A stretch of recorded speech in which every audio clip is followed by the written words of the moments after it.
and welcome back to my channel. I hope you're all doing well, you're all feeling beautiful. Today I have another foundation for mature skin review. It is the Tarte Maracuja. I'm not really sure, I've heard it pronounced several ways. In Portuguese it's maracuja, which translates as passion fruit. I don't know if this actually has passion fruit in it. It just says maracuja or maracuja. So, Maracuja Juicy Glow. As I mentioned in my previous review, the first one, which was for the NARS Light Reflecting Foundation, as we age, our skin tends to change. Having said that, dry skin or textured skin is something that can happen regardless of your age, so this video is useful if you have one of those, dry skin or textured skin. I went into a bit more detail in that video, so if you want to, please check it out. I'll link it on here and in the descriptions box. But basically, you want to go for anything that says hydrating, juicy, glowy, anything that has skincare added to it. This one has, among other things, vitamin E and hyaluronic acid. It's got superfruits. So basically, it's going to add that dewiness that we all want as we tend to age. Or not. Just like the first video, I will show you how I apply it so you can see how different my skin looks with it on. Then I'll put on my makeup and then I will come back at regular intervals to show you how it's wearing. This is a cruelty-free and vegan foundation, so it's perfect for all my vegan friends out there. And I've got the shade 28N, which is light, medium, neutral, and that just about sums me down to a T. I bought it at Sephora in Portugal, and it cost me, I think, $39.95. I'm not exactly sure, but I'll put the price on the screen once I check it. And without further ado, let's get on with the review.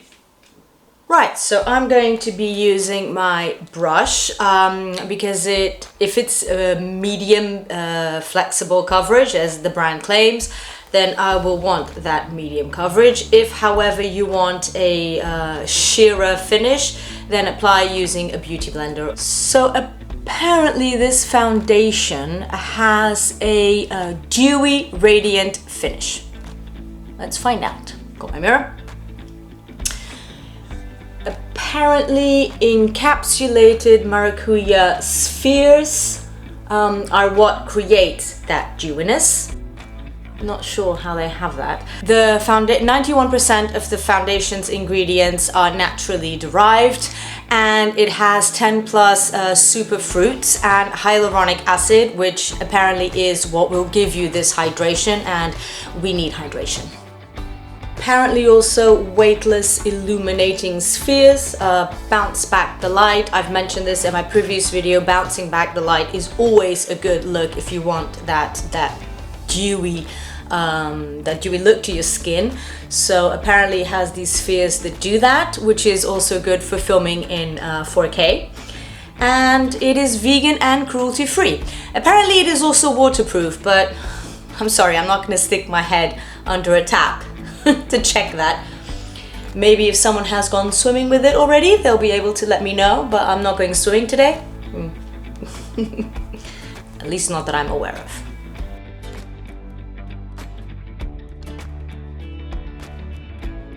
Definitely very dewy. I'm filming using natural light, and as it's coming in, I can definitely see the reflection, more so in the camera than in my mirror. But yeah, I definitely see that reflecting. I've mentioned before I have pigmentation marks. Let's see if it covers them. Kind of. But this isn't a full coverage foundation. If you want a full coverage foundation, look elsewhere. Well, that's the foundation. I like the look of it. I'm gonna go and finish my makeup now, and I'll be right back. And I'm back. So on my face, I've kept it quite simple because when I film, I don't like heavy makeup, and I've got a couple of videos to film today. So what I'm gonna do is come back at regular intervals like I did for the NARS Light Reflecting Foundation. I used the RCMA translucent loose powder because I didn't want to take away from the coverage. I'm just gonna come closer. I mean, yeah, it is quite glowy, but I find the other one glowier, if that is such a word. For the rest of my makeup, I've got the by Terry Dancylise concealer in the shade number 4. It's another one of those skincare makeup hybrid thingies, and it is absolutely amazing. If you have more mature skin, I definitely recommend this concealer. It's a bit on the pricey side, but it is worth it. I contoured using Kiko's Sculpting Touch in 201, just a very, very light contour. I highlighted with the KVD concealer. It's the Lock-It concealer in the shade L15. Did my eyebrows with the Kiko eyebrow pencil in 02. I don't do much, I just fill in the gaps. The blush is a Tarte blush. It's called Exposed, and it's one of those dusty pinks I love. I use it almost like a contour and a blush, or a bronzer and a blush, blonzer if you will. I love them. And I've got on the Better Than Sex, Too Faced Better Than Sex mascara. Eyeshadow wise, I went for my Tartelette, the matte. It's all matte shades. I find they suit me better. I use the shade Supermom, how applicable, Power Player, and Dreamer. So I used 3 shades, and this is pretty much something I did in a previous video where I showed a simple makeup that you can use for Zoom meetings, for instance, when the pandemic hit.